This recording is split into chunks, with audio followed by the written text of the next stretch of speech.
Kagamanan na lalawigan sa Surigao del Norte sa DTI tagpasalamatan sa mga partisipante sa tagpahigadyo ng Turmeric and Salabat Enhancement Training.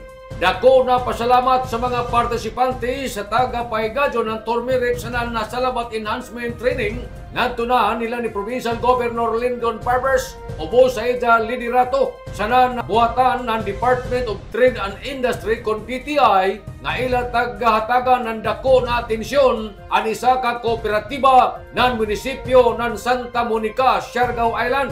Ang mga membro sa Garcia Agrarian Reform Beneficiaries Cooperative kon Garbico milaong nga lahi ragajud kuman sa administrasyon ni Provincial Governor Lyndon Barbers base sa ilang naobserbahan diin sakto gajud ang ija programa kuman ang RLSB 2.0 nga nagpakita sa katilingban kung ono gajud ka responsable si Governor Barbers sa pagserbisyo sa mga Surigaonon. Tinuod gajud nga si John Ligon dili matarog biskan onoy ipuko ng mga pandaot sa ija administrasyon labi na sa ija pagpanerbisyo. Sinsero nga nangalagad sa matag komunidad, dili magpaling-paling sa mga desisyon kung dili jaw ija gajud baruganan. Dakan mas mapaligon pa gajud ang panginabuhi sa natad sa agrarian reform labi na gajud sa lungsod ng Santa Monica. Laong pa sa mga benepisyaryo sa padadyo na papaningkamot na mapalambo ang lokal na agrikultura sa napaligon ang panginabuyan sa kabarangayan.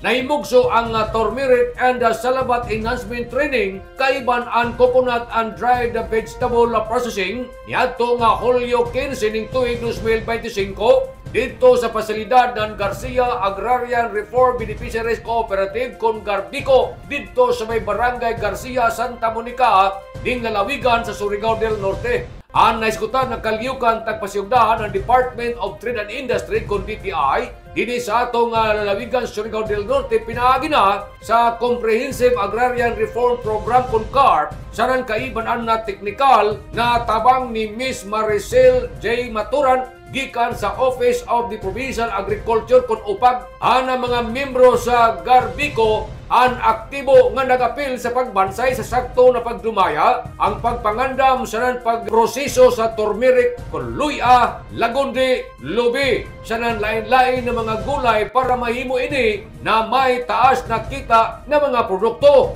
Tagtudloan sila sa aktual na proseso gikan sa paghiwa hangtod sa paggaling gamit ang food processing equipment samtang tagsiguro ang paggamit ng food grade gear sanan pagsunod sa food safety standard para sa kalidad sanan kaandam sa merkado.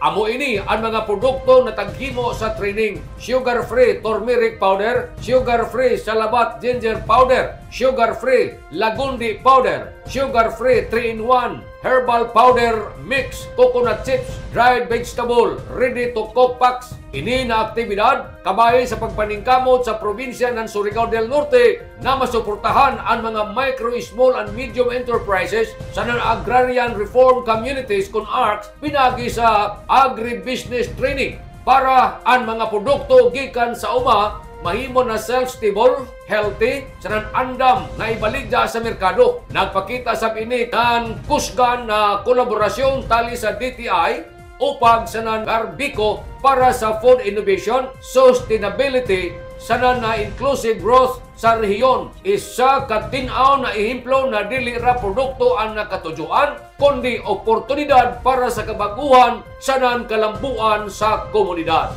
Nanukad gikan diri sa Kapitolyo. Ini si Marichiners Marconsim Vlogs, Mario Conales Mulan Mulaong. Salamat, maradyon na adlaw natong tanan.